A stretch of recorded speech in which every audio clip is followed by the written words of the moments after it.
السلام علیکم بچوں۔ آج میں آپ کو ایک بہت پرانا واقعہ سنانے جا رہی ہوں۔ یہ کہانی ہے اللہ کے ایک نبی حضرت نوح علیہ السلام کی۔ بہت زمانے پہلے لوگ اللہ کو بھول گئے تھے۔ وہ درختوں، پتھروں اور بڑے بڑے بتوں کو اپنا خدا ماننے لگے۔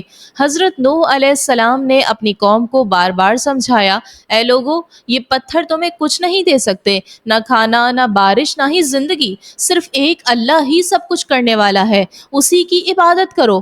لیکن قوم ہنسنے لگتی۔ کچھ کہتے، دیکھو یہ تو غریبوں اور کمزوروں کے ساتھ بیٹھتا ہے۔ کچھ کہتے، اگر آپ سچے ہو تو عذاب لے آؤ۔ حضرت نوح علیہ السلام نے تقریباً 950 سال تک اپنی قوم کو سمجھایا۔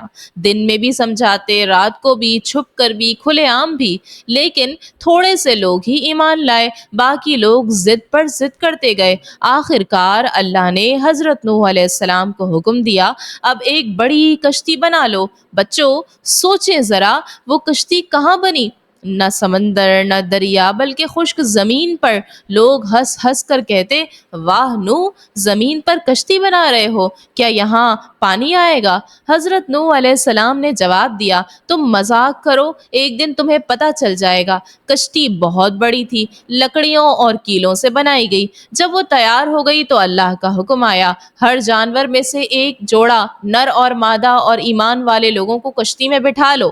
پھر اچانک زمین سے پانی کے چشمے پھوٹنے لگے، آسمان سے بارش زور زور سے برسنے لگی۔ پانی اتنا بڑھا کہ پہاڑ بھی ڈوبنے لگے۔ لوگ دوڑ کر پہاڑوں پر چڑھنے لگے، لیکن پانی ان کے اوپر بھی چھا گیا۔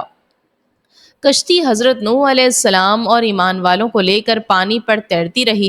وہ محفوظ تھے کیونکہ اللہ ان کی حفاظت کر رہا تھا۔ آخر کار کئی دن بعد بارش رک گئی، زمین نے پانی پی لیا اور کشتی ایک پہاڑ پر آ کر ٹھہر گئی۔ اس پہاڑ کا نام ہے جودی پہاڑ۔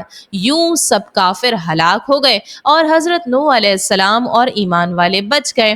تو بچوں، اس کہانی سے ہمیں یہ سبق ملتا ہے کہ جو لوگ اللہ کی بات مانتے ہیں وہی کامیاب ہوتے ہیں، اور جو ضد کرتے ہیں اور اللہ کو بھول جاتے ہیں وہ نقصان اٹھاتے ہیں۔